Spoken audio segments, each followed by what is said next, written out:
Tonight, an important conversation about fentanyl at a middle school in San Ysidro.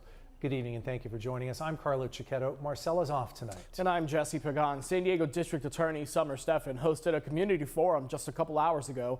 It focused on educating parents, students, and the community about the dangers of fentanyl and overdoses. CBS 8's Rocio de la Fe is here tonight with more on the key takeaways. Rocio? Yeah, tonight's presentation was part of a strategic plan by the San Ysidro School District and the San Diego County District Attorney's Office to reach young people in an effort to save lives. Kids can get their hands on it very easily. Dozens of families gathered at San Ysidro Middle School to learn more about the deadly consequences of fentanyl and how the synthetic opioid is impacting communities across the county. It was extremely informative, and I believe that no matter the age, parents should be very open with their kids. Students and their parents heard from district staff, San Diego Police, and San Diego County DA Stephan, who says city leaders and officials have a responsibility to combat fentanyl trafficking. We feel it personally because our border is the #1 entry for fentanyl for the entire nation.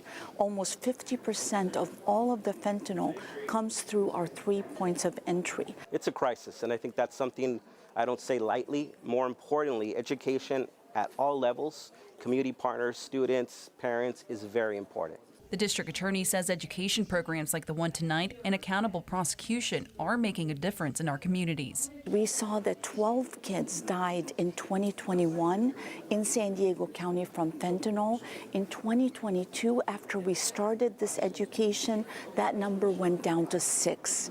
We want to see it go down to 0, and the only way to do it is to empower our students, our schools, and our parents with knowledge. Fentanyl still remains the #1 killer among young people, which is why Stephan says it's critical for parents to have open dialogue with their children. The youngest death in San Diego County was a 13-year-old, but we've had many close calls. We want to start as young as possible, but talking in the age that is appropriate to them.